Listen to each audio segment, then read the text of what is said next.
Dia jual, dia tak nak tunggu untung lagi tinggi sampaikan dia simpan barang. Ada sekarang peniaga, dia ramal simpan barang. Tunggu harga tu dah naik sikit baru dia boleh jual. Contohlah. Kan bila simpan, jadi barang dia banyak. Tu dia tak buat macam tu. Dan ketiga, dia selalu membuat perjanjian yang adil. Perjanjian yang adil yang mana dia tak pernah mengambil kesempatan kepada pembeli. Dan begitu juga dia sentiasa menyerahkan hartanya di jalan Allah. Jadi itulah dia. Saya tak naklah cerita peristiwa hijrah panjang mana sebab kita semua dah bersedongah kan. Dan kalau kita tengok dalam satu riwayat digambarkan juga dalam satu kisah yang lain. Aisyah radhiyallahu anha berjalan menyusuri pasar, tiba-tiba dia terberhenti, dia ternampak ada seorang budak kat depan mata. Yang budak tu tengah dilelong ke orang lain. Budak ni sebagai hamba. Dengan perasaan hibah, Aisyah membeli budak tersebut dan mengajaknya ke rumah.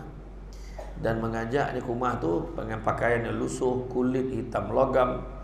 Jadi budak wanita, budak perempuan, dia mengikuti langkah kaki Aisyah radhiyallahu anha. Setibanya di rumah, Aisyah memperkenalkannya kepada Rasulullah SAW. Pada bersamaan malaikat Jibril hadir untuk menyampaikan berita kepada Rasulullah.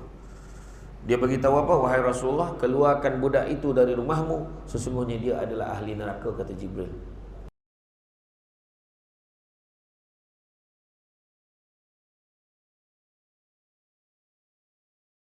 Warisan kepimpinan Qadra Syara, warisan pemimpin-pemimpin masyarakat. Seterusnya yang berbahagia Ustazah Syarifah Atirah binti Idrus, Wakil Kadi Pejabat Daerah Manu Gajah. Saya tak nampak Ustazah tadi, dia lambai tadi. Seterusnya yang diraihkan Ustaz penceramah kita pada malam ini, Saudara Samsul Debat. Hadirin hadirat, tuan-tuan, puan-puan, ulum ajma'in rahimahullah. Alhamdulillah, bersyukur kita kerana Allah Subhanahu wa taala di malam 23 Zulhijjah kita dapat berkumpul beramai-ramai di Masjid Dargah Hutan Kecil di dalam program ceramah agama ataupun kita boleh katakan tazkirah maghrib bersama yang berbahagia Ustaz Samsul Debat. InsyaAllah pada malam ini kita bawakan Ustaz dari kurang difahamkan sampai subuh sekarang katanya. Kita sama-sama lah beriktikaf, bertahsyud dan sebagainya sampai subuh. Dan kita akan bersama-sama dengan Ustaz ke awal hingga akhir. Tuan-tuan dan puan-puan hadirin hadirat sekalian, Alhamdulillah pada malam ini tajuk yang kita akan bawakan pada malam ini cukup seronok kita dengar. Tajuknya simple tapi mudah difaham, iaitu tajuknya indahnya bersedekah. Justru daripada itu, insyaAllah marilah kita sama-sama tumpukan sepenuh perhatian kepada yang berbagai ustaz untuk mengumpaskan tajuk indahnya bersedekah di rumah Allah Ta'ala ini. Dan akhirnya saya mempersilakan yang berbahagia Ustaz Samsul untuk menyampaikan tazkirah maghrib kita pada malam ini. Dipersilakan yang berbahagia Ustaz.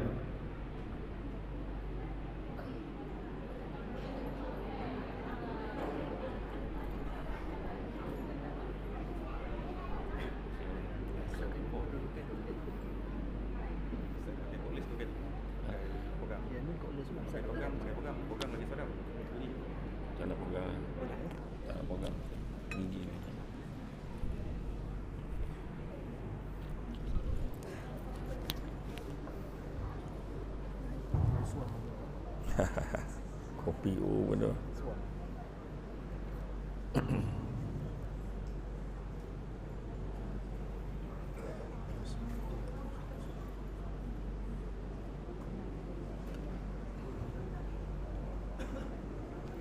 A'udzubillahi minasyaitonirrajim. Bismillahirrahmanirrahim. Assalamualaikum warahmatullahi wabarakatuh. Alhamdulillahillazi arsala rasulahu bil huda wa dinil haqqi liyuzhirahu 'ala ad-dini kullihi walau karihal kafirun walau karihal musyrikun walau karihal muslimun. Subhanaka la ilma lana illa ma 'allamtana innaka antal alimul hakim. Rabbi shrah li sadri wa yassir li amri wa hlul 'uqdatam min lisani yafqahu qawli. Alhamdulillah, syukur kepada Allah Subhanahu wa taala, segala puji bagi Allah Tuhan sekalian alam.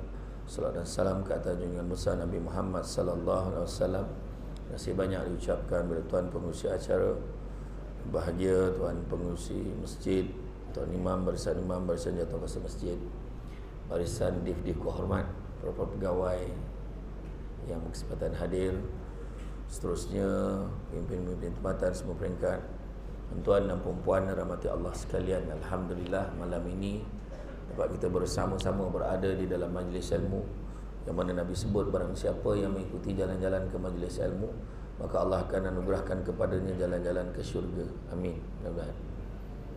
Jangan lupa hashtag pergi syurga balik lagi. Alhamdulillah tuan-tuan muslim, malam ni tajuk dia memang tajuk yang paling menyeronokkan. Sebab kata Tuan Pengurusi majlis tadi, sedekah ya. Kadang sebut sedekah berubah muka. Jadi itu yang tajuk yang menarik lah kan. Bersempena dengan Ma'al Hijrah. Kan Ma'al Hijrah ni masjid pun Masjid Al-Hijrah. Kalau kita tengok peristiwa hijrah Nabi yang paling unik sekali kan, paling unik sekali adalah Nabi sebut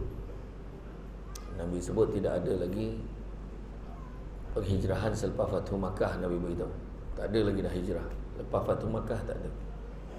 Yang ada cuma niat dan jihad. Jadi nak tunjukkan dua ni susah. Dua yang Nabi sebut ni, mana hijrah ni pun satu benda yang kena usaha. Bukan senang nak berhijrah. Kan dah sadap duduk Melaka kan, tiba-tiba nak suruh pindah duduk Johor, payah ya. Ajaklah duduk KL lagi lah payah kan. Jadi memerlukan satu keiltizaman, iaitu Nabi sebut tak ada lagi dah penjara selepas Fathu Makkah, yang ada cuma niat dan jihad. Nak beritahu niat tu pun susah, apatah lagi jihad, nak melaksanakan apa yang kita niatkan, bukan senang. Dan dalam peristiwa hijrah Nabi tu, kita tengok yang paling mustahak Nabi sebut kan, dia sebut inna amalu bin niat, dia kata satu amal pekerjaan itu bermula dengan niat. Dan Nabi juga sebut wa man kanat hijratuhu ila dunya aw amaratin yankihuha fa hijratuhu ila ma hajara ilaih. Nabi beritahu, barang siapa yang hijrahnya kerana dunia, kerana kehendak dunia, atau kerana wanita yang ingin dinikahinya, Nabi kata, nescaya manfaat hijrahnya sesuai dengan apa yang dituju. Apa niat kita. Kadang-kadang nak membetulkan niat tu pun bukan senang. Kita boleh betulkan niat kita sendiri, kita nak betulkan niat orang lain, boleh tak? Ajak orang, cuba kau ikhlaskan hati kau ni. Kau cakap senang lah, katakan. Kau tak rasa, katakan. Kau cakap boleh lah, bukan duit kau, macam tu lah, katakan. Dia kata kau keluarkanlah duit kau tu, daripada duit 1,000 yang kau ada tu, 500 tu kau bagi sedekah, berkat hidup kau. Dia kata kau cakap senang lah, bukan duit kau. Dia kata kan habis hujah kita. Jadi bukan senang nak mengubah niat. Niat tu susah. Satu lagi niat yang paling simple lah. Contoh apa? Niat kita nak berhenti rokok, kan susah. Kan dah berubah muka tu. Baru sebut so berhenti rokok kan dah berubah muka lah. Apa hal pula rokok lah usik ni kan. Hari tu saya sentuh pasal ni, ramai yang komplain marah. Banyak yang benda lain kau boleh tahu ustaz ni gitu. Rokok belakang musik tu kau marah dia. Sedangkan kita ni mengajak kepada kebaikan. Ya, kebaikan. Jadi tu kadang nak mengubah tu bukan senang. Jadi dalam bab sedekah ni nak tengok satu perkara saya nak ambil daripada hijrah Nabi tu. Semua sahabat-sahabat yang nak ikut Nabi berhijrah ni pun bukan senang. Terutamanya lah, contohnya salah satu kisah ikon berkaitan dengan sedekah ni, nama dia Abdul Rahman bin Auf. Pernah dengar tak nama? Abdul Rahman bin Auf ni adalah manusia yang paling kaya sekali. Abdul Rahman bin Auf kaya, sangat kaya. Dia dah ada bisnes nak ke Mekah masa tu, tapi disebabkan nak berhijrah punya pasal, dia kena tinggalkan apa yang dia ada. Dia kena tinggalkan apa yang dia ada. Bukan senang kan. Kita dah ada bisnes, kena tinggalkan bisnes kita macam mana? Dia kena tinggalkan. Sebab nak ikut Nabi hijrah, malahan bukan hanya tinggalkan, dia ajak mempelopori pula, ajak semua, jom kita hijrah. Ajak semua ikut Nabi. Dan bukan semua ikut Nabi itu kerana Allah. Bukan. Ada juga di kalangan yang ikut Nabi nak berhijrah ni, adanya di kalangan tu yang keluar ayat tu tadi, atau kerana wanita dinikahinya, ingin dinikahi sebab ada seorang tu dia nak sangat ke budak perempuan tu, budak perempuan tu ikut Nabi berhijrah, maka dia pun nak ikut hijrah sebab dia nak ikut budak perempuan tu, sebab dia nak nikah dengan perempuan tu. Jadi Jadi fahijratuhu ila ma hajara ilaih. Maka manfaat hijrahnya itu sesuai dengan apa yang dituju. Macam malam ni kan, bukan semua datang sebab nak dengar ceramah kan. Ada juga yang datang tu mungkin sebab nak tengok apa yang ada. Mungkin ada yang datang makan apa kan. Ada tu pula datang kan, dan dah lah mau nak selfie dengan Samsul Ubat, contohlah kan. Ada orang macam tu kan. Ada tapi sini taklah, orang lain kan, taklah. Kadang macam-macam kan, niat ni dalam hati mana kita nampak kan. Jadi macam tu lah. Jadi ada, tapi kebanyakan sini saya tahu semua lillah ta'ala ni, memang tak ada. Ada tu tak tengok pun banner. Dan tak tahu dah. Siapa ceramah baiklah, dia memang nak dengar cakap tu kan. Jadi Abdul Rahman bin Auf ni berhijrah kan, dia berhijrah ikut Nabi. Pada ketika itu dia berhijrah, dia kat tangan dia tu, dia bawa apa? Dia bawa mentega, dia bawa minyak, dia bawa cheese, dengan minyak, keju dengan minyak bawa dalam perjalanan. Ringkas cerita lah ni, ringkas cerita sebab nak cerita Sasokah ni. Jadi bila dia dah sampai kat sana kan, Nabi bila di Yathrib, di Madinah tu, Nabi mempersaudarakan Puak Ansar dan Muhajirin kan, mempersaudarakan Puak Ansar dan Muhajirin. Puak Ansar ni penduduk dekat Yathrib lah, yang Muhajirin ni mereka yang berhijrah lah. Jadi bila dipersaudarakan Puak Ansar dan Muhajirin, persaudarakan, termasuklah Abdul Rahman bin Auf, sebab dia ni kepala otak dia, kepala peniaga.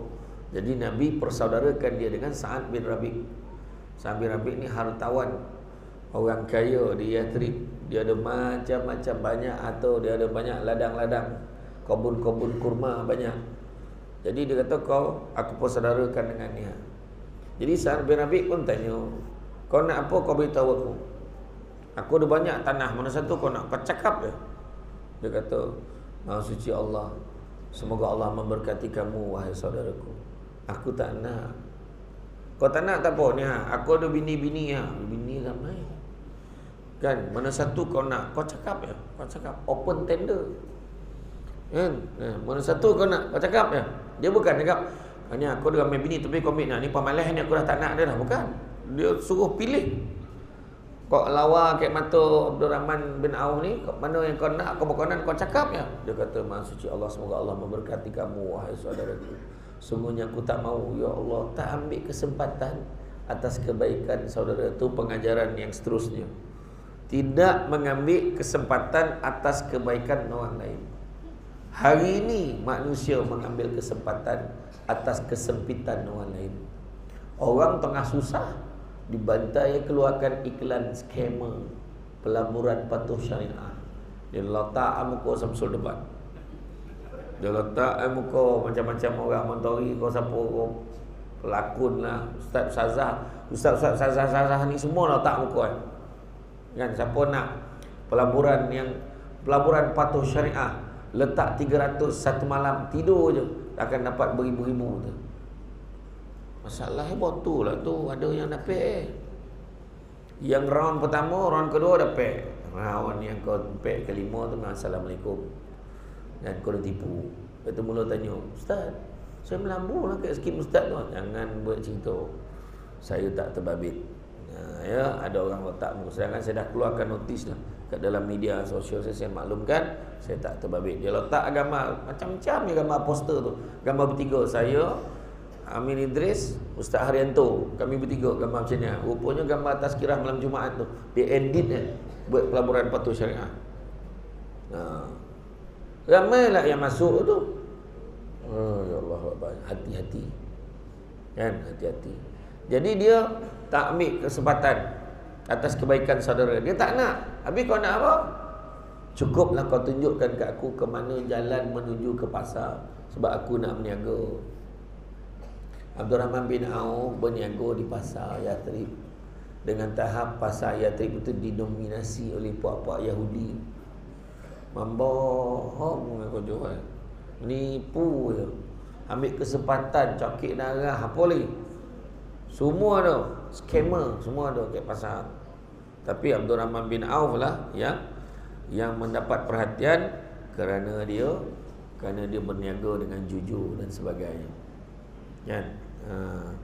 Abdul Rahman bin Auf ni salah seorang sahabat Nabi yang terawal menerima Islam. Dia juga adalah antara 10 sahabat kan yang dijamin masuk syurga oleh Nabi Muhammad sallallahu alaihi wasallam. Abdul Rahman bin Auf ni dia memiliki kekayaan yang bersih yang dihasilkannya melalui strategi perniagaannya. Berapa nilai harta kekayaan Abdul Rahman bin Auf? Abdul Rahman bin Auf ni cerita lepas dia berniaga tu, antara perniagaan yang unik dia berniaga, dia jual apa? Dia jual unta. Dia jual unta. Kalau orang hutan Perca ni dia tak faham lah kan. Dia camel. Kan faham dia tu golak dia. Mana camel dia faham. Unta dia tak faham dah. Macam kan. Jadi dia berniaga tu, kalau modal unta tu, harga unta dia beli 1000 dinar lah katakan. 1000 dinar, dia jual balik pun 1000 dinar. Bayangkan, murah betul. Beli 1000, jual pun 1000. Orang lain jual sampai 5-6 ribu rial, dia jual 1000 rial. Contoh-contohlah 1000, macam mana dia beli, macam tu dia jual. Apa soalan kita kan? Apa untungnya kan? Untungnya dia jual kayak apa? Dia charge harga tali unta tu. Tali unta tu dia jual 2 rial misalnya. Jadi 2 rial tu walaupun sikit, tapi orang akan beli unta banyak, beli kat dia. Jadi keuntungannya dekat harga tali tu tadi. Jadi untuk makluman semua, ingat ya, dalam Islam Abdul Rahman bin Auf dah lama dah ajar kita pakai sistem volume. Biar dia rendah tapi banyak. Macam tu kan. Bukannya kawan-kawan kita yang berbangsa Cina dengan India yang ajar volume ni. Islam yang ajar volume. Kita jual sikit, jual murah, tapi yang beli ramai. Manfaatnya untuk ramai orang. Jadi semua orang sukalah membeli dekat dia. Kemudian tak lama baru diceritakan bagaimana Nabi terbau-bau haruman. Wangi bau bau. Dia berselisih dengan Abdul Rahman bin Auf, terbau-bau wangi. Bau apa? Bau wangi-wangian orang kahwin. Kau menikah kau Abdul Rahman bin Auf. Contoh ni tak macam tu burak ada, ni terjemahannya. Oh nak burak macam orang lu gajah lah burak kan kan. Kau nikah kau? Kata. Aku menikah dengan seorang perempuan Ansar. Dia kata. Nah, apa kau tak baik kenduri? Baik kenduri. Nabi suruh buatlah walimatul urus walaupun hanya dengan seekor kambing. Jadi baik kenduri kahwin tu sunat, tuan-tuan dan muslimin. Buatlah. Nabi suruh buat biar orang tahu dia dah nikah. Kan? Tapi kita bukan seekor kambing no, kan? 2 ekor kobau. Nah, kemah hujung ke hujung. Sekarang orang Alu Rajah pun tak pandai, tak main nak kemah dewan. Kan? Lepas tu bila buat dewan kan, perasan tak ada pak saudara yang mengokak. Apa buat kat dewan macam tak ada rumah. Dengar tak? Dengar tak pak saudara marahnya tu? Apa buat kat dewan macam tak ada rumah pula, pak saudara tu marah. Habis kenduri, koli-koli periuk tak basuh ni, pak saudara tu yang balik dulu. Memakak lebih, bukan dia nak nolong kan? Itu orang baik kat dewan. Orang dah tak terayuk. Marin boleh ramai ngangkat jambar menating semua. Tahu menating? Orang tua faham lah. Budak-budak ni ngangu tak faham. Berbondo lah tating ni kan. Ya, tapi semenjak daripada itulah Nabi doakan Abdul Rahman bin Auf, aku doakan kamu murah rezeki, dimurahkan rezeki dan berkat kepada kamu. Semenjak itulah apa diusik oleh Abdul Rahman bin Auf semuanya jadi. Meniaga menjadi. Buat apa pun, jual apa pun laku. Contoh kan. Jadi Abdul Rahman bin Auf ketika wafat nilai bersih hartanya bernilai dalam, kalau kita nilaikan dalam duit omeh lah kan, 3.1 bilion dinar Islam. Dinar Islam 4.25 gram emas setiap siling. Sehingga keseluruhan kekayaan ditukar menjadi US dollar, maka pengiraan nilai bersih harta Abdul Rahman bin Auf adalah 4.25 kali 3.103, 13,188 tan emas. Itu harta yang dia ada. kan? Jumlahnya adalah 791 bilion US dollar. Nah, itu kalau ditaksirkan hari ini, maknanya kan, Jeff Bezos, orang yang paling kaya di dunia pada bulan Jun 2021, 177 bilion. Makna Jeff Bezos ke, Bill Gates ke, semua tak boleh lawan Abdul Rahman bin Auf kekayaan. Dan Abdul Rahman bin Auf ni, untuk makluman semua, memang setelah kewafatan Nabi, dia tolong isteri-isteri Nabi, kebajikan semua dia jaga. Siap dah 2 pengawal. Kalau isteri Nabi pergi pasar, escort 2 orang. Abdul Rahman bin Auf bayar gaji. Escort bawa, tolong angkat barang, tolong bayar, tolong beli, bawa. Mudah, jagalah. Kemudian Abdul Rahman bin Auf bagi pula bantuan kepada mangsa-mangsa peperangan Badar yang terbabit dengan peperangan Badar. Ahli keluarga tu, satu keluarga dapat nilai duit Malaysia hari ni 400,000 ringgit satu keluarga. Bayangkan. Dan dia tak pernah tak menyumbang. Setiap kali peperangan memang dia menyumbang. Itulah Abdul Rahman bin Auf, kan? Apakah strategi Abdul Rahman bin Auf? Strategi Abdul Rahman bin Auf antaranya, yang pertamanya kalau kita tengok, dia prinsip pertamanya adalah wang tunai. Dia selalu beli barang secara tunai dan dia tidak secara hutang. Dia kalau urus niaga dia semua tunai, dia tak berhutang. Macam kita kan, hutang lu kemudian bayar. Sok dan untung, sok dan bayar, kan? Itu dah untung, tak bayar lagi. Ada tu kan tu. Yang kedua, jangan pernah menunggu keuntungan lebih tinggi. Dia jual, dia tak nak tunggu untung lagi tinggi sampaikan dia simpan barang. Ada sekarang peniaga, dia malah simpan barang. Tunggu harga tu dah naik sikit baru dia boleh jual. Contoh lah. Kan, bila simpan jadi barang dia banyak. Tu dia tak buat macam tu. Dan ketiga, dia selalu membuat perjanjian yang adil. Perjanjian yang adil, yang mana dia tak pernah mengambil kesempatan kepada pembeli. Dan begitu juga dia sentiasa menyerahkan hartanya di jalan Allah. Jadi itulah dia. Saya tak naklah cerita peristiwa hijrah panjang mana, sebab kita semua dah bersedongah, kan. Dan kalau kita tengok dalam satu riwayat, digambarkan juga dalam satu kisah yang lain. Aisyah radhiyallahu anha berjalan menyusuri pasar. Tiba-tiba dia terberhenti, dia ternampak ada seorang budak kat depan mata. Yang budak tu tengah dilelong kat orang lain. Budak ni sebagai hamba. Dengan perasaan hibah, Aisyah membeli budak tersebut dan mengajaknya ke rumah. Dan mengajaknya ke rumah tu dengan pakaian yang lusuh, kulit hitam logam. Jadi budak wanita, budak perempuan, dia mengikuti langkah kaki Aisyah radhiyallahu anha. Setibanya di rumah, Aisyah memperkenalkannya kepada Rasulullah SAW. Pada saat bersamaan, malaikat Jibril hadir untuk menyampaikan berita kepada Rasulullah. Dia beritahu apa? Wahai Rasulullah, keluarkan budak itu dari rumahmu. Sesungguhnya dia adalah ahli neraka, kata Jibril.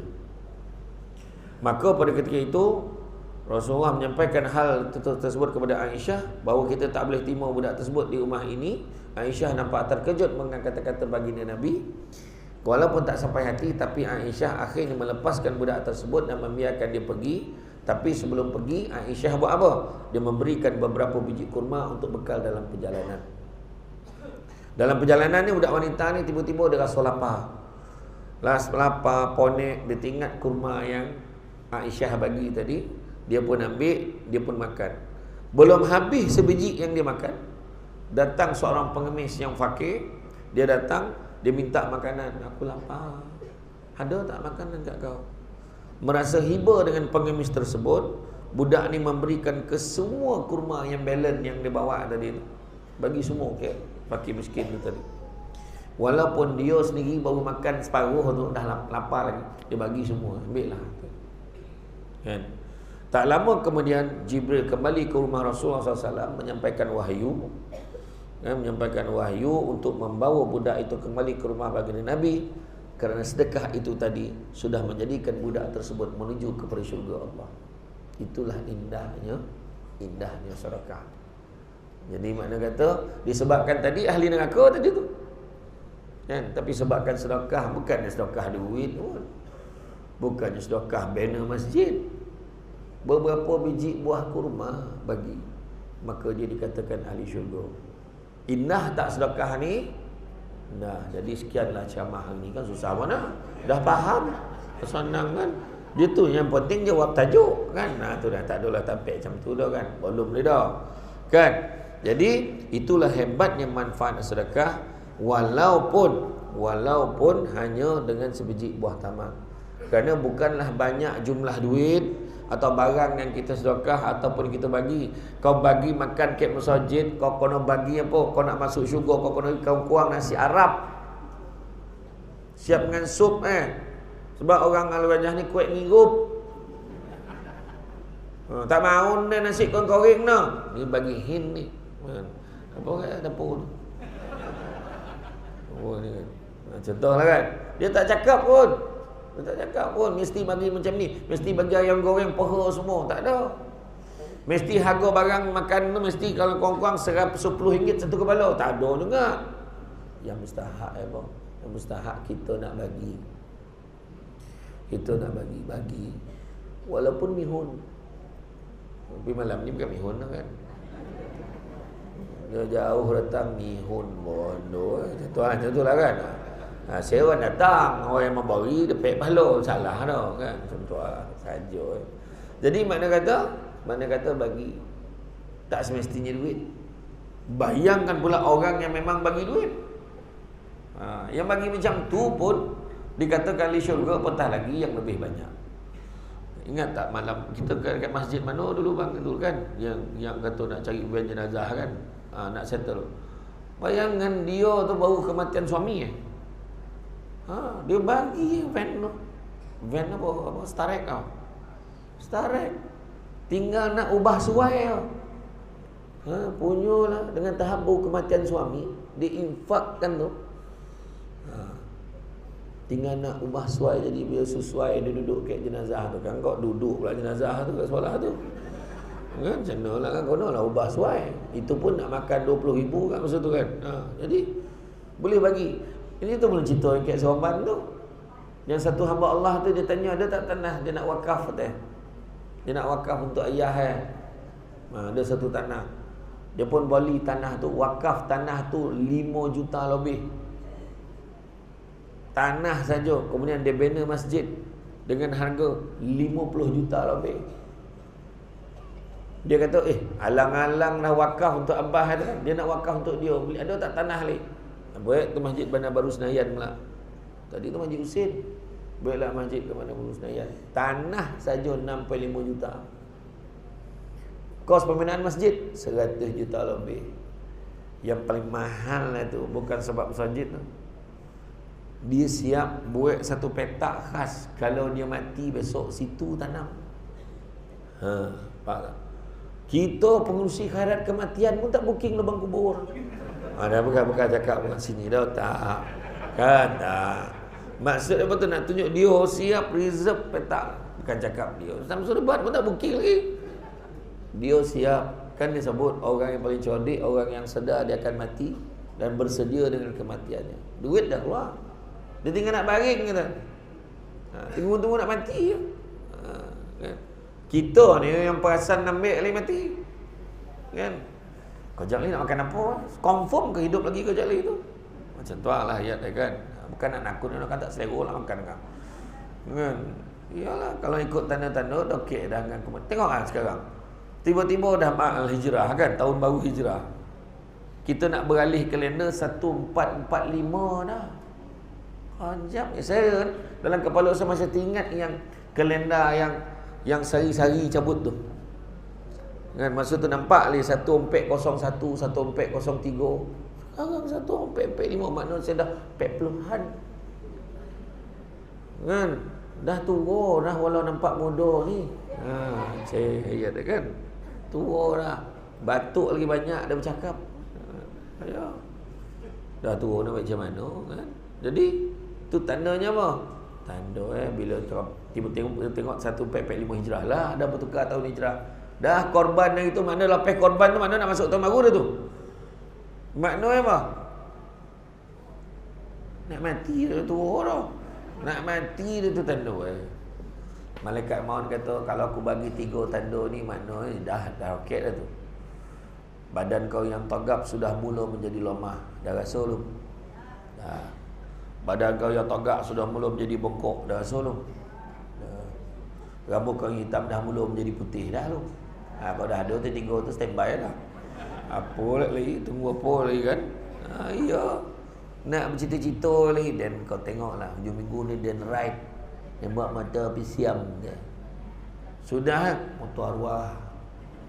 Itulah motor arwah yang janji nak ride itu tak jadi. Cakap apa? Mana tahu. Iyo tuan-tuan. Nak cakap apa? Masa kita ni, hidup kita ni sementara kan? Jadi itu sebab buatlah amal sebanyak-banyak. Yang paling senang sekali sedekah. Nampak tabung jangan lolap. Lolap. Dah khabar tadi kurma pun boleh. Iyo. Jangan sumbek kurma dalam tabung tu. Kan? Biarlah kono tompek kan? Dalam Quran pun Allah sebut dalam surah Ali Imran ayat 92, Allah beritahu apa? Belum sempurna kebajikan seorang mukmin selagi mana dia tidak menginfakkan sebahagian daripada harta yang dicintainya. Yang kita sayang, yang tu kita kena bagi. Nampak tak?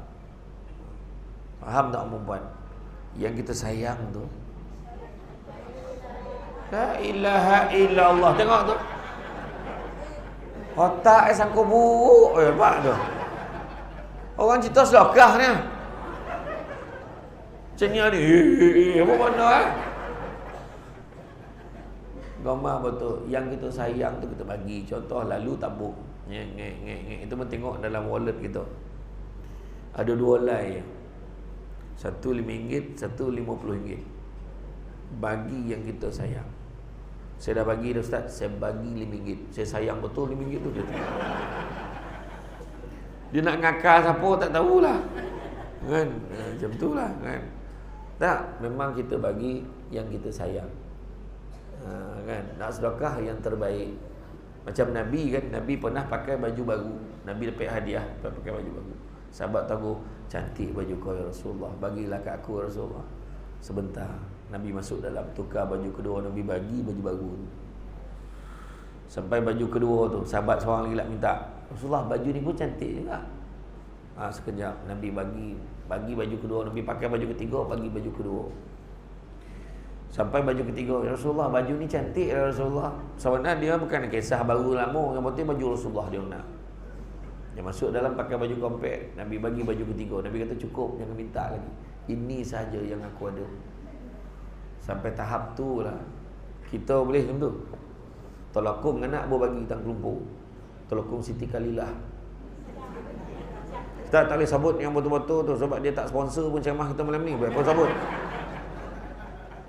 Dia bagi Siti Kalilah, dia bagi kan. Cantik tolakum kau. Bagilah kat dia nak. Tapi dah, nyampak dah. Marah. Sedangkan bagi yang kita sayang, mak mana mak tolong mak gitu? Mak ada orang cakap cantik, dia nak buat nak mak bagi kat dia.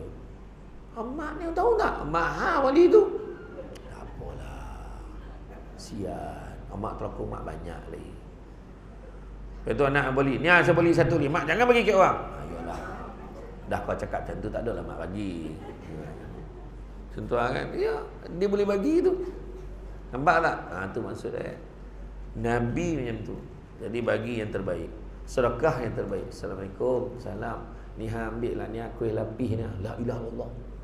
Sampai seloyang kau bagi dia pun banyak warna. Kebetulan tak jadi. Tak jadi bagi orang apa? Kau nak bagi yang elok-elok, tak jadi bagi kat orang. Tak tahu tu perangai. La ilaha illallah. Ni abah rambutan yang balik tang kampung ambil lah. Lah rambutan ni ambil lah, tinggal lisut-lisut itu yang ambil habis bagi. Yang elok-elok semua dia ambil, yang dah busuk-busuk tu bagi kat orang. Jangan. Bukan macam tu cara tau. Bagi yang elok. Bagi yang elok. Macam tu kan. Kalau kita tengok firman Allah SWT tentang sedekah surah Al-Baqarah ayat 177. Menghadapkan wajahmu ke arah timur atau barat itu bukanlah satu kesempurnaan. Tapi sesungguhnya yang sempurna adalah orang yang beriman kepada Allah dan kepada Nabi-Nya, serta memberikan harta dicintainya kepada kerabatnya, anak yatim, orang miskin, ibnu sabil, orang yang minta-minta, dan membebaskan hamba sahaya, dan mendirikan solat serta menunaikan zakat. Nampak? Bagi sedekah tu, memberikan hartanya tu ada banyak perincian. Baru cerita tentang solat dan zakat tu tadi. Maknanya sedekah tu kelebihan-kelebihan jenis-jenis sedekah. Bagi ke orang miskin, bagi anak yatim. Tu yang disebut barang siapa yang nak melembutkan hatinya. Kan hendaklah dia banyak menggosok-gosok kepala anak yatim dan juga memberi makan fakir miskin. Menggosok kepala anak yatim nak buat baik dengan anak yatim. Ya. Biasa yang kita faham anak yatim yang berusia 15 tahun dan ke bawah. Yang kat rumah tu dah bangkok. Oh kan. Laki dan tu yatim sian, berapa umur 55. Itu yatim piatu tu faham tu. Kan? Tapi ni yang anak-anak yatim ni. Begitu juga surah Al-Baqarah ayat 195, dan berikan infak di jalan Allah dan janganlah engkau menjatuhkan dirimu ke dalam kebinasaan dan berbuat baiklah kerana sesungguhnya Allah menyukai orang yang berbuat baik. Kemudian dalam surah Al-Baqarah ayat 274, orang yang menginfakkan hartanya di waktu malam dan siang secara sembunyi dan terang-terangan, maka mereka mendapat pahala di sisi Tuhannya. Maka tidak ada ketakutan atas mereka dan tidak ada berduka cita bagi mereka. Orang yang rajin sedekah susah nak sedih. Ada ya kegembiraan macam tu. Ya. Itu sebab kita heran tengok orang tu, pergi bagi bantuan sana, pergi bantuan sini, pergi luar negara, pergi sini, pergi cari orang susah. Habis di kobok bawah sungai tu cari orang susah tu. Kan? Apalah dia ni tanggup dia pergi sana kemari, tompek-tompek busuk tu pergi. Yang pergi ke Bajar, siapa pergi ke Bajar baru ni? Mesti ada yang pergi ke Bajar. Pergi rombongan pergi ke Bajar kembar korban, tak ada. Pernah pergi tak? Siapa yang pernah pergi? Hanya je tu. Itu lain korban ke tu? Ingat dalam sebat apa? Telinga tajam tu, tangkap tu ni. Nah, kan? Itu sama lihat ayam nama kan. Jadi saya pergi ke Kamboja kan, pergi ke Kamboja dulu, pergi ke Kamboja. Bila tengok Allahu Akbar. Di Kamboja memang tu sebabnya orang cakap kan, alah dalam Malaysia ni ramai yang susah pergi Kamboja lah deh. Kita bercakap, kita tak fikir tu. Sebenarnya memang betul orang Malaysia ramai lagi yang susah, tapi tak sesusah orang sana. Hari ni di Kamboja level susah itu lebih kurang Malaysia pada tahun 60-an, 50-an, 60-an. Susah tu. Tahu, memang tahu. Tu kita kena berebut bahagian. Sudah dalam petai sampai busuk tak boleh makan. Dia kat sana, ya Allahu Akbar. Macam contoh yang korban buat di Afrika, di Mali, Chad, Kongo tu, nak bagi daging ni pukul 10 pagi ni misalnya. Nak bagi pukul 10 pagi. Malam tadi tengah malam dah beratur banyak. Macam tu dia. Kita tak ada siap berantar. Kebanyakan tak ada yang terlepeh dalam kampung itu, semua mesti dapat. Kita akan hantar kat dia, melainkan dia tak berdaftar, dia duduk dalam payung, dalam tanah. Kan kita tak tahu. Dia menyuruh memang tak campur orang. Tu kita dapat nak tolong terus. Kan? Kebanyakan memang kita akan sampaikan bantuan ke dia. Saya pergi dulu, masa tu kita bagi dekat satu kampung tu, kampung Melayu Campa ni, 100 ekor lembu. Satu kampung tu memang orang Malaysia seluruh dunia dengan Singapura, Indonesia semua memang pemurah lah datang sumbang. Memang satu kampung tu je 100 ekor lembu, bayangkan. 100 ekor lembu. 95 ekor dah semolih hari pertama, hari kedua. Raya ketiga kita baru sampai kat Kamboja, raya kompak kita semolih lagi 5 ekor syarat je. Bila dah semolih kita pun naiklah motor pergi hantar kat rumah orang-orang yang susah tu, pergi hantar ya Allah rumah, tak tahulah rumah kau ataupun pondok apa tu, pondok kat dusun tu. Kan? La ilaha illallah. Bila tengok sian betul. Dinding papan yang kayu tu dia dapat dinding tu. Jarang-jarang nampak dalam. Dengan tahap tu 7 anak tu. Macam mana kaedah tu salah tanya pergi 7 lah anak Macam tu kan. Lepas tu bila pergi hantar bantuan tu, dipolok lah kita menangis-nangis. Adalah bahasa dia sebut awak tak faham kan, tapi baru la ilaha illallah, jangan cakap lah. Eloklah baru lagi daging tu lagi. Ya. Susah. Dia bukan susah tu ya. Bukan miskin duit dia, miskin agama pun dia. Ilmu tak ada. Dekat no, Melayu Campa ni ada cam 5, ada cam 7. Cam 5 tu dia semayang cam kita 5 kali sehari. Cam 7 tu semayang sekali sehari, 7 kali seminggu. Kan polik kan? Itulah. Ilmu memang kurang betul. Itu sebabnya mufti negara Kamboja dia hantar anak-anak yang umur 5-6 tahun tu pergi ke pondok-pondok dekat Malaysia ni, dekat Kedah, Kelantan, hantar Dia belajar agama, dah besar sikit, 15 tahun, 20 tahun, balik semula ke Moja berbakti mengajar. Itulah cara yang paling murah dia boleh buat. Itulah. Ya. Bagi bantuan ke orang. Kemudian Allah suka kepada orang yang buat baik. Sedekah ni baik-baik, kan? Allah suka. Surah Al-Baqarah ayat 274, orang yang menginfakkan harta waktu malam, siang, sembunyi dan terang-terangan ni ceritanya apa? Ada orang bagi secara terang-terangan, tunjuk ke orang. Ada orang bagi secara sembunyi. Nah, Allah Ta'ala beritahu, kalau bagi secara terang-terangan dengan niat supaya mungkin jadi contoh orang lain pun ngikut sama, maka itu baik bagi kamu. Tapi kalau bagi secara sembunyi-sembunyi, senyap-senyap, tak cerita dengan orang, tak heboh dengan orang, maka itu lebih baik lagi untuk kamu. Ya, kan?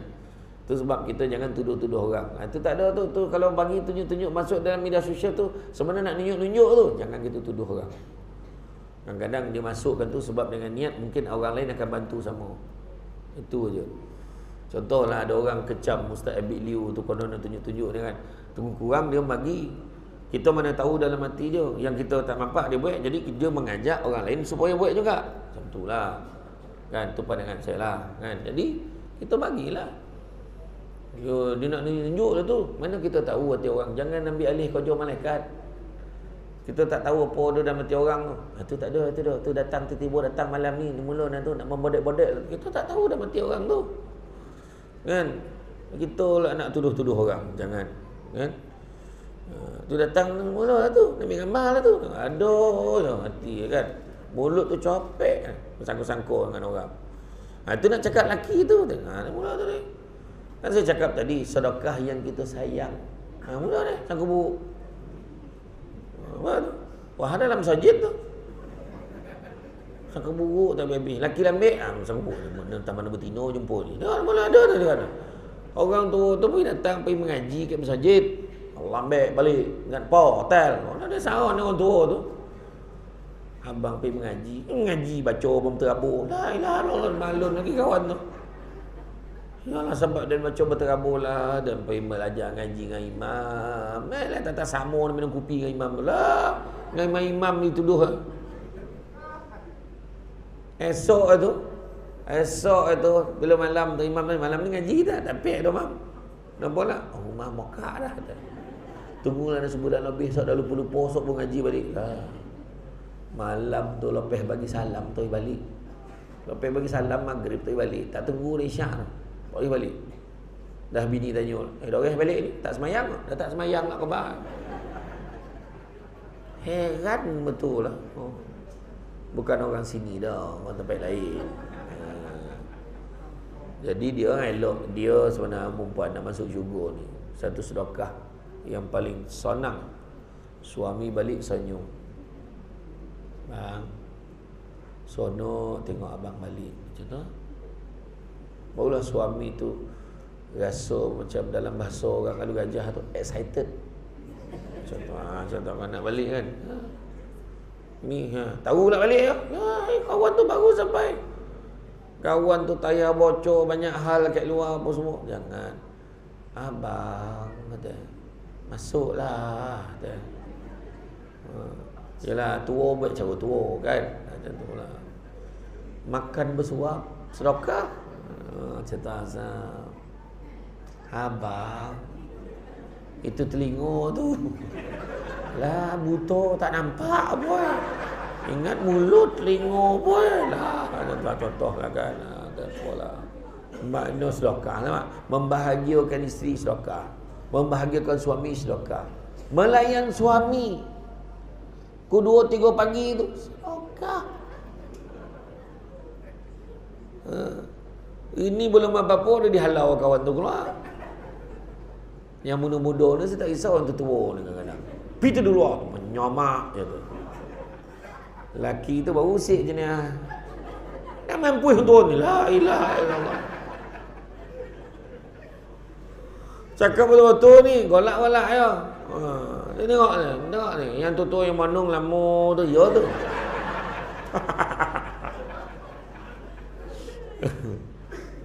Pelama dah, lupa dah bila tu. Yang faham tak faham sudah. Apa situ tu, tentulah kan. Sedekah ini Itu nak yang indahnya adalah ganjarannya syurga. Kan? Amalan sedekah yang dapat menyeret pelakunya pergi ke syurga. Mulianya sedekah di sisi Allah SWT, yang mana kalau kita tengok 7 golongan orang yang mendapat naungan Allah ketika hari akhirat, yang mana tak ada naungan selainnya. Siapa ni? Pertama, pemimpin yang adil. Pemimpin yang adil ni bukan mesti mentari, raja, tak. Termasuk ketua keluarga. Ya. Termasuklah pengurus Felda. Contoh. Ya tuan ya, contoh. Ketua keluarga, ketua lorong, ketua blok. Kan. Penghulu. Tadi kan nama penghulu pada nama penghulu Arif dah. Penghulu Arif bin Omar. Ingat saya nama tu. Kan, semua kena tanya sok tu. Dia nampak macam ni jalan kan. Dah kan. Akhirat sok semua tu dah. Lah kena tanya. Man. Yang ramai bini tu lah ambil masuk syurga tu. Seorang pun tak terbolong nak ramai. Betul tak? Kurek jawab ya.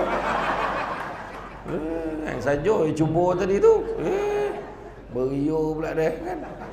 Macam tu lah. Itu pertama, pemimpin yang adil. Kedua, orang muda yang menyibukkan dirinya beribadah kepada Allah, dapat naungan syurga. Ramai anak-anak muda ni kan, belia ramai, tapi yang paling ramai beliau. Orang-orang lama paling ramai lah. Yang ketiga, orang yang hatinya terpaut pada masjid, tetap nak pergi masjid. Daripada Melaka pergi Johor, rumah anak tetap tanya, masjid mana? Masjid. Jauh tak masjid ni? Nak pergi banyak. Tabah pergi masjid? Nak pergi masjid tak? Hati terpaut pada masjid. Keempat, orang yang berkasih sayang, bercinta kerana Allah, berpisah pun kerana Allah. Bertemu kerana Allah, berpisah kerana Allah. Dia sayang bini pun kerana Allah.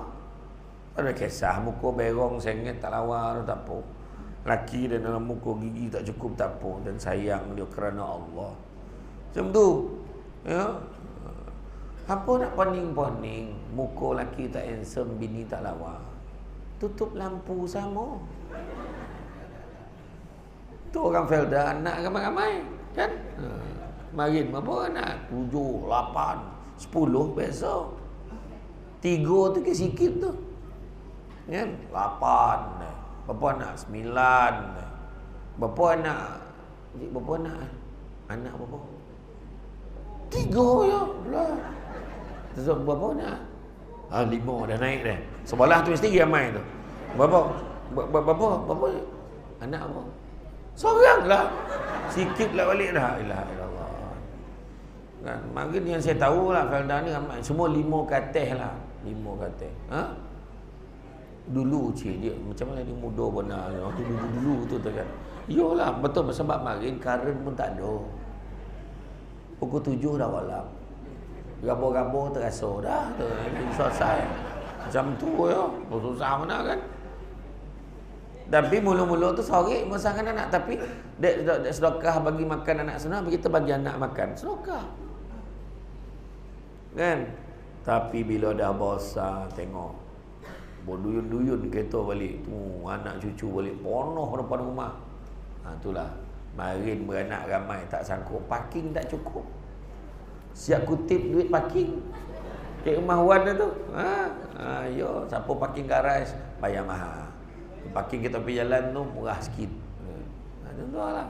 Dulu dengan sekarang kan bezalah. Tapi itulah dia. Kan?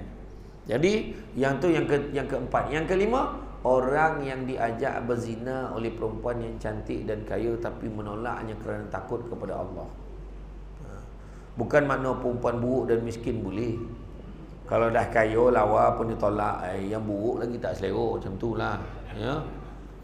Jadi maknanya yang keenam, orang yang bersedekah tangan kanan yang bagi, tangan kiri tak tahu. Mana menyembunyikan sumbangannya itu lebih baik. Kita ini terbalik.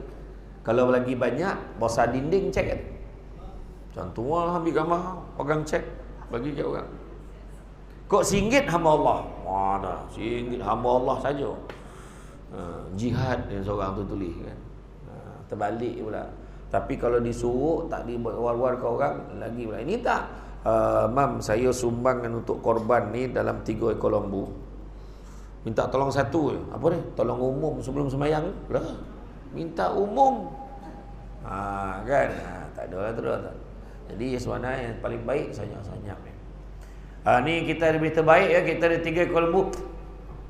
Oh, marah ni, jangan. Langsung tahu. Jadi tahu dah tu dia lah. Tentu kan. Tu orang tanya saya itu, dia kata, "Ustaz, apa pandangan Ustaz sekarang tahun ni lembu kurang?" Untuk korban tahun ni lembu kurang. Tengok tapi jalan tu banyak lembu tu kan. Tak, lembu untuk korban, kat masjid kurang. Memanglah. Sebab apa? Bukan kata masjid kurang orang korban. Sekarang ni taman-taman perumahan baru banyak naik. Lepas tu taman-taman perumahan baru semua baik surau masing-masing. Lepas tu kat surau masing-masing semua nak baik korban. Jadi kat masjid kurang tu bukanlah makna korban kurang orang buat. Makin banyak lembu licin kat kandang tu.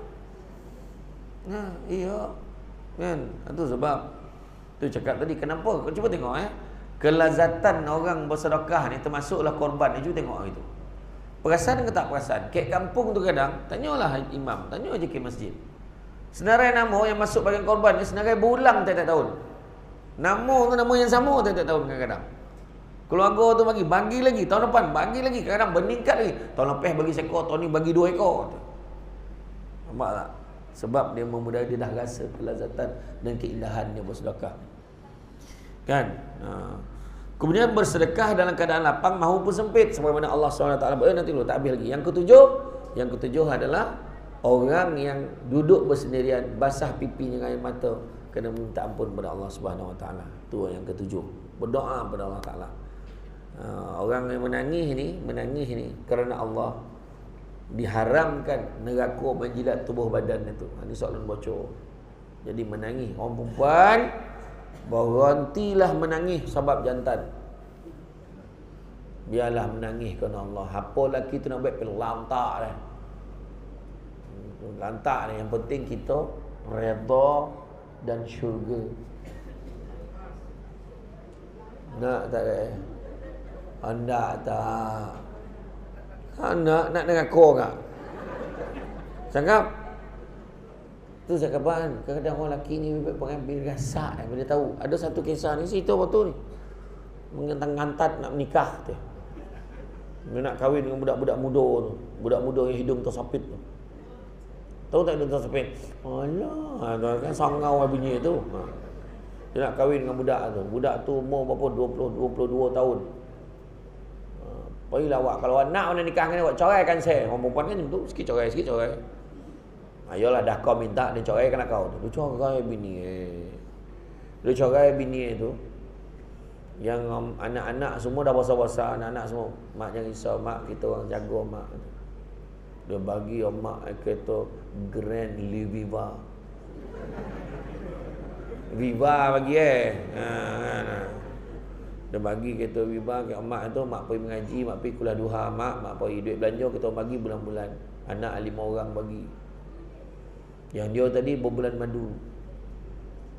Kahwin nikah, lepas tu baru tahu masak apa pun tak erti. Barulah lepas tu hantar, lepas tu dapat anak. Mabuklah dia dan nak hantar anak pergi sekolah, tak ada siapa cari tu anak dia. Hantar cucu kau. Padahal muka kau. Lepas tu dia nampaklah pula bekas isteri dia turun di masjid dengan jubah serba torang. So, siap ditiup angin, cucu-cucu ni tolong. Lawa pula dia lama tak tengok. Marin dan mabuk diurut belakang dan dibuat air tu kan, air kopi. Oh ya Allah.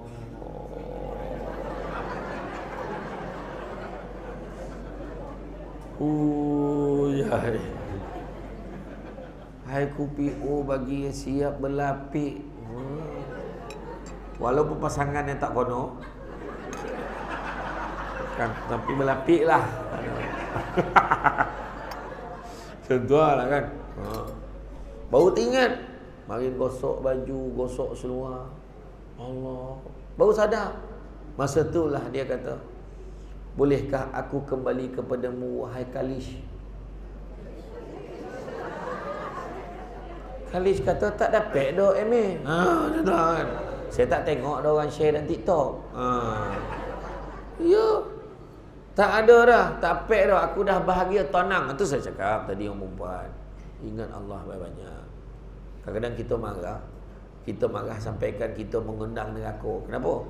Kita marah. Nak marah orang bukan marah hukum.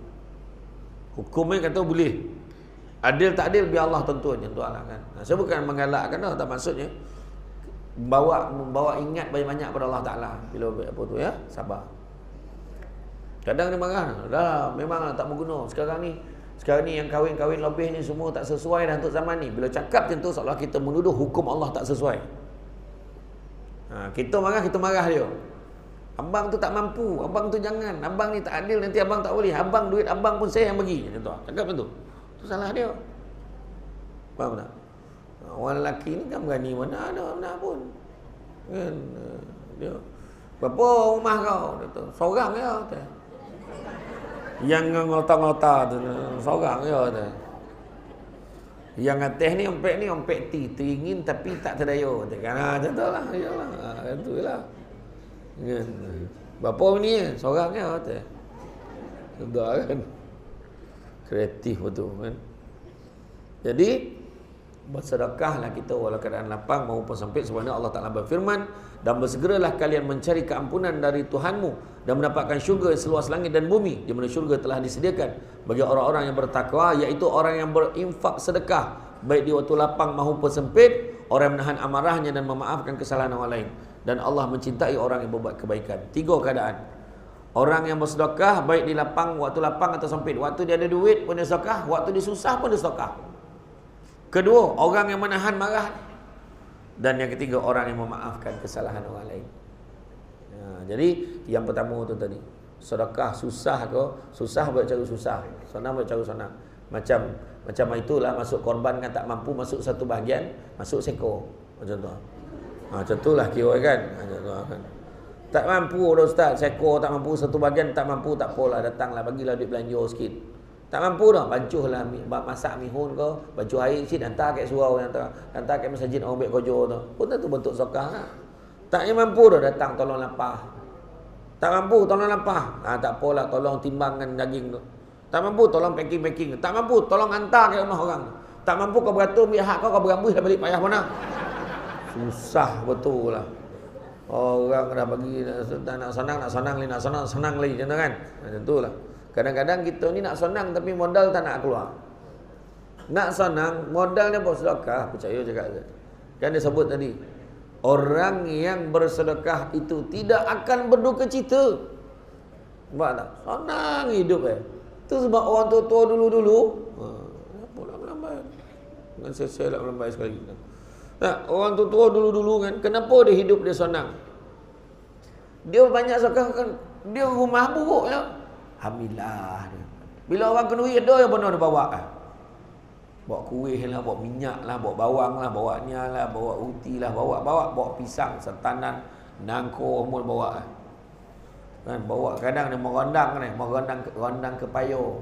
Mak sedap betul lah dia bawa nyaha ambillah apa susah bagi kau. Tapi itu sebab kadang mak ni beriyo tolong orang tu lah. Orang tu kan baik pengang kita. Yalah, besok adalah orang tolong kita. Tak ada rasa susah pun dia. Tak ada. Kan? Itu sebab lepas tu berkatnya apa? Anak-anak semua berjaya. Itu yang kadang-kadang kita kena pandang benda tu macam tu. Kadang-kadang kita tolong orang tak semesti orang yang sama tolong kita. Orang yang lain tolong kita. Kan? Allah datangkan orang yang tolong kita. Kan? Kemudian dalam ayat tersebut Allah beritahu telah menyediakan syurga begitu luas untuk orang yang berinfak di jalan Allah. Jadi bersedekah pada saat serba kekurangan lagi hebat. Allah suka orang tua yang beribadah, tapi Allah lebih suka pada orang muda yang beribadah. Allah suka orang kaya yang bersedekah, tapi Allah lebih suka orang yang susah bersedekah. Nampak tak? Maknanya lagi susah lah tangannya, lepas tu susah dia bagi. Itu sebab bila lalu tabung kita nampak orang tu bagi 100 dia bagi. Tinjau. Yang seorang RM1 kita cakap. Sedangkan yang 100 itu bagi 100. Dalam bank ada 10 juta ni. Orang yang bagi RM1 tu dalam poket yang tinggal RM2, dia bagi RM1 tinggal RM1. Hebat orang tu. Faham tak? Itu cakap tadi, dalam keadaan kesempitan dia boleh bagi, hebat dia. Kan? Allah akan menjamin syurga untuk orang yang bersedekah. Indah betul. Apa tak Disebutkan Rasulullah SAW bersabda, penghuni syurga ada 3, penguasa yang adil, suka bersedekah dan diberi taufik. Nampak? Salah satunya orang yang suka bersedekah. Siapa yang bersedekah dengan tujuan mencari pahala dari Allah dan hidupnya diakhiri dengan sedekah itu, nescaya dia akan masuk syurga. Hadis riwayat Ahmad. Barang siapa bersedekah dengan tujuan mencari pahala dari Allah dan dia diakhiri dan hidupnya diakhiri dengan sedekah itu, dapat dia bagi itu mati. Kan? Dengan sedekah dia bagi itu mati, maka akan dijamin ni keadaannya dia masuk syurga. Kan? Jadi orang yang rajin sedekah dan hanya mengharapkan keredaan Allah semata-mata, maka dia adalah penghuni syurga. Ketahuilah bahawa syurga adalah kenikmatan yang sangat diinginkan oleh setiap orang mukmin. Kalau tengok syurga ni macam mana, digambarkan di dalam kitab Mukasyafatul Qulub pada Imam Al-Ghazali, bagaimana sekumpulan manusia masuk ke dalam syurga. Bila masuk dalam syurga, dia nampak permaidani singgasana yang indah-indah, nampak mengalir sungai yang cantik. Sungai itu boleh dimandi, boleh nak diminum. Kan, makanan yang banyak, terbayang yang ada. Kemudian Allah Ta'ala memerintahkan para malaikat, wahai malaikat, kau bukakan tabir ini supaya mereka boleh memandang kepada aku. Masa tu malaikat pun jawab balik, ya Allah, mana mungkin kami benarkan mereka memandang kepadamu ya Allah, dengan tahap mereka di atas dunia dulu derhaka kepadamu ya Allah. Kemudian Allah Ta'ala beritahu, bukalah tabir itu, kerana sesungguhnya di atas dunia mereka semua ini pernah menangis kerana aku. Jadi menangis, kita menangis kat tadi kan. Nanti lain kali saya datang, tajuk dia menangis kerana Allah. Itu tajuk tu ya, mana kena panggil lagi lah ni. Macam tu. Bila maka malaikat tarik tabir tu, langsung semua bersujud. Nampak ya Allah, semua sujud. Allah Ta'ala kata, kenapa kamu bersujud? Sesungguhnya di sini bukan tempat beramal, di sini bukan tempat bersujud. Bangkitlah. Apakah kamu tidak rela kepada aku? Allah Ta'ala tanya. Maka jawab penghuni syurga ni, ya Allah, mana mungkin kami tidak rela kepadamu ya Allah, dengan tahap kau telah memberikan kami. Bagi apa syurga? Memberi kami sesuatu yang tidak pernah terlihat dari mata, tak pernah terdengar ke telinga, dan tak pernah terdetik ke hati. Maknanya syurga ni tak dapat bayangan hebat itu. Kita membayangkan yang hebat di dunia, dia jauh lagi lebih hebat daripada apa yang kita bayangkan. Tak sama. Itulah nak gambarkan. Ya? Sedekah yang diterima dan bernilai sisi Allah bukanlah sedekah-sedekah yang menunjuk-nunjuk, tapi sedekah yang ikhlas. Usah segan melangkah ke alam kebaikan, kerana kita tak tahu bila kita akan melangkah ke alam kematian. Dengar tu. Usah segan melangkah ke alam kebaikan, sebab kita tak tahu masa bila kita melangkah ke alam kematian. Malam ni dia orang cakap, ni ya, siapa nak menyumbang ni, anak kawan kita ni seorang nak operate besok. Kita ingat nak bagi sumbangan, siapa nak bagi? Bagilah, nantilah. Segan dia nak melangkah ke alam kebaikan. Esok tu budak tu hidup, yang bercakap tadi mati. Mati dah yang tak nak bagi tadi. Lah, dia mati. Dalam kubur dia tu, kenapalah semalam aku tak sokah tu. Tu cerita. Kita tak tahu bila kita akan mati. Jangan terpedaya dengan muda, sebab mati tak syarat tua. Jangan terpedaya dengan sihat, sebab mati tak syarat sakit. Ya. Mati bukannya jauh sangat pun dari kita. Hanya sedikit umur yang ada inilah kita guna untuk bantu agama Allah dengan cara bersedekah. Allah berfirman, telah dekat kepada manusia hari yang akan menghisap segala amalan mereka, sedangkan mereka berada dalam kelalaian lagi berpaling daripadanya. Surah Al-Anbiya ayat yang pertama. Dah dokek dah kita. Bayangkan ketika peristiwa Isra' wal Mi'raj. Ingat tak Nabi masa tu, zaman Nabi jumpa dengan seorang perempuan tua bongkok 3. Kata Jibril, wahai Muhammad, itulah dunia. Dah tua bona dah, tunggu masa nak kiamat. Zaman Nabi dunia dah tua, zaman kita lebih lagi. Bona-bona polik dah banyak jumpa dah. Kan? Polik dah banyak kita jumpa. Bagaimana nak menikmati kebahagiaan hidup ini? Itulah dia. Dunia akhirat nak bahagia dengan cara bersedekah. Kan? Persiapkanlah bekalan untuk hari-hari pembalasan. Bersedekahlah secara ikhlas. Bersedekahlah dengan sebaik mungkin, bagilah yang terbaik yang kita boleh berikan. Apakah keindahan-keindahan sedekah? Pertama, menghapuskan dosa. Ya? Dengan bersedekah dapat menghapuskan segala dosa dan kesalahan terdahulu, namun mestilah segala dosa dikesali dan diinsafi dengan taubatan nasuha, dengan tidak mengulanginya lagi. Baginda SAW bersabda yang bermaksud sedekah itu dapat menghapus dosa sebagaimana air itu memadamkan api. Hadis riwayat At-Tirmizi. Yang kedua, memisahkan diri dari neraka.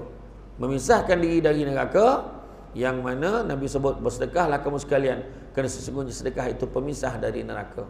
Walaupun sedekah itu dengan bilangan yang sedikit sekalipun dapat mengelakkan daripada api neraka. Sabda baginda lagi, jauhkan dirimu dari api neraka walaupun hanya dengan sebutir kurma. Mana dengan sedekah sebiji kurma pun dapat memisahkan kita daripada neraka. Ketiga, keindahan seterusnya, dilipat gandakan pahala kita. Sedekah akan lipat gandakan pahala. Perumpamaan orang yang menderma harta di jalan Allah seperti sebutir biji yang menumbuhkan 7 untai, dan tiap-tiap untai terdapat 100 biji, dan Allah melipat gandakan kepada orang yang dikenaki, dan Allah Maha luas anugerahnya lagi Maha mengetahui. Surah Al-Baqarah ayat 261. Keempat, melalui jambatan Siratal Mustaqim dengan cepat. Siratal Mustaqim tidak ramai akan berjaya mengharunginya dengan tahap, kan? Dia tu memang sangat halus dan sangat tajam, kan? Dan ketika itulah dengan sedekah inilah yang akan memudahkan laluan kita, akan membantu kita. Kelima, akan memadamkan kepanasan alam kubur. Nabi Muhammad SAW bersabda, sungguh sedekah itu benar-benar akan dapat memadamkan panasnya alam kubur bagi penghuninya, dan orang mukmin akan bernaung di bawah bayang-bayang sedekahnya.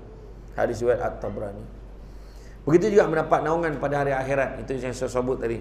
Yang ketujuh, dimasukkan ke dalam syurga tanpa hisab dan seksa. Orang yang banyak sedekah, direct, tak ada roadblock, masuklah dalam syurga. Yang ke-8, menambah rezeki dan kekayaan. Jangan sesekali bimbang yang harta kita akan berkurang kerana rezeki kita bersedekah pada orang lain. Sesungguhnya bersedekah akan meluaskan dan membukakan lagi pintu rezeki kita. Tidak akan berkurang rezeki orang yang bersedekah, kecuali bertambah, bertambah dan bertambah, kata Nabi. Kemudian ke-9, amalan yang tidak putus-putus sampai mati. Kita bagi sedekah, orang ni ambil duit sedekah kita ni, sedekah nak bina, nak apa? Nak perluaskan, nak lebarkan masjid misalnya. Selagi mana orang guna, mengalir pahala kat kita. Kan? 10, memanjangkan usia. Panjang umur orang dulu-dulu, kadang-kadang panjang umur, penyakit pun tak ada. Sakit lutut ni lah sikit. Sujud Allah, tap berbunyi lutut Tapi yang lain tak ada masalah tu. Jantung okey, darah tinggi okey, tak ada masalah. Alright. Hari tu saya ceramah di Sarawak, di kampung Sri Arjuna. Di Sarawak tu, kampung Jawa. Jawa isi dalam tu. Ada seorang pakcik ni, umurnya 99 tahun. Dia elok datang kuliah ilmu berburak dengan saya. Ustaz, saya 2 bulan lagi 100. Kata. 99 tahun. 2 bulan lagi nak 100. Ni minggu lepas habis Sarawak. 2 bulan nak 100 tahun. Saya tanya, makan apa? Tempe. Dia kata memang, dia kata sehat dia makan tempe tu. Kan? Kemudian mengubati penyakit. Dalam satu hadis Nabi sebut, sesungguhnya sedekahnya orang Muslim itu dapat menambah umurnya, dapat mencegah kematian yang buruk. Allah akan menghilangkan darinya sifat sombong, kefakiran dan sifat bangga pada diri sendiri.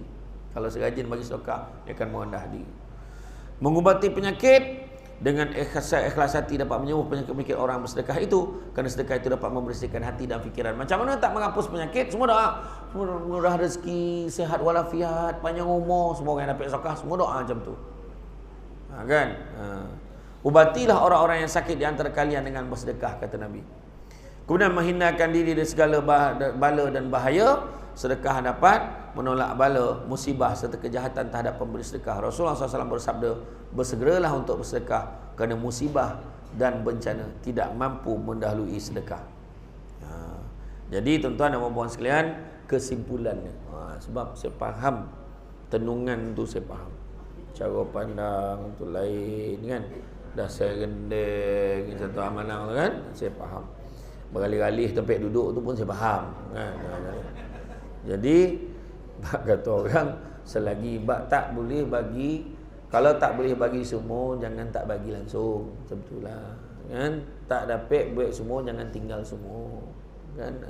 Tapi banyak sikit bagi kan. Jadi budaya bersedekah ni bantu, sebab selagi mana ada orang bersedekah, selagi itulah makmurlah masyarakat sepersekitaran ni. Selagi mana orang menyumbang, alhamdulillah. Tengok masjid ni boleh jadi macam ni kan, pada masjid lama, alhamdulillah. Cantik dah, lebar dah, sujud tadi tabanam muka. Ya Allah Allah. Kapet tabah. Aircon ni tengok tak? Aircon jenis apa tu? Action. Mak, dah lah pasang aircon, buka lah pintu sampai ke jalan sejuk macam tu lah. Anda tak anda macam tu kan? Macam tu lah kira. Jadi tuan-tuan dan puan-puan sekalian, budi itu gambaran jiwa, berbuat baik jangan dikira. Memberi sumbangan sehabis daya, pahit dan sakit jangan dikira. Janganlah kita selalu mengorang, hiduplah selalu berkasih sayang. Jangan kita musuhi orang, benda yang buruk hendaklah buang. Dalam dunia muliakan hati, ya? Menolong orang menyuci hati. Sesama makhluk kasih mengasihi. Tidaklah kita jadi tokoji. Janganlah juga kita lupa, bukan semua senang macam kita. Sikit ke banyak tetap tak kira. Semoga ikhlas menjadi penanda. Jadi itu saja daripada saya. Bak kata orang, sepandai-pandai tupai melompat akhirnya jatuh ke tanah jua. Walaupun perkongsian sudah tamat, mudah-mudahan meresap ke dalam jiwa. Budak-budak membawa galah nak menjolok buah berangan. Kalau adalah silap dan salah, dikata tidak, dicaci jangan. Jadi tuan-tuan dan sekalian, sesamalah kita sedekah ya. Tak kira mana pun, ada pulang sedekah. Ada satu petua nak pesan. Nabi beritahu apa? Siapa yang nak dimurahkan rezekinya, jangan tinggalkan dua amalan. Nabi kata. Apa dia? Pertama, sedekah subuh. Yang kedua, solat sunat 2 rakaat sebelum subuh. Jadi kalau kita bangun awal pagi tu, dah nak subuh tu, nak azan, tak apa, solat sunat 2 rakaat dulu sebelum subuh. Orang perempuan lah, kalau orang lelaki datang masjid lagi baik. Datang masjid hulu. Dan orang perempuan sekarang semua kan dah pandai online. Order barang kan main lagi Shopee kena-kena. Aduh, ya barang sampai depan rumah tu kan. Apa salah pagi-pagi tu sebelum subuh tu send. Pastikan soda tau masa send. Takut terlebih lah kosong. Zoom 1000 tu. Dah send, dah approve lah tu. Tagak-tagak dia cari masjid tu, minta balik. Minta balance kan. Tu buat 2 amalan. InsyaAllah mudah-mudahan bahagia dunia akhirat insyaAllah. Jadi tuan-tuan dan sekalian, itu saja daripada saya.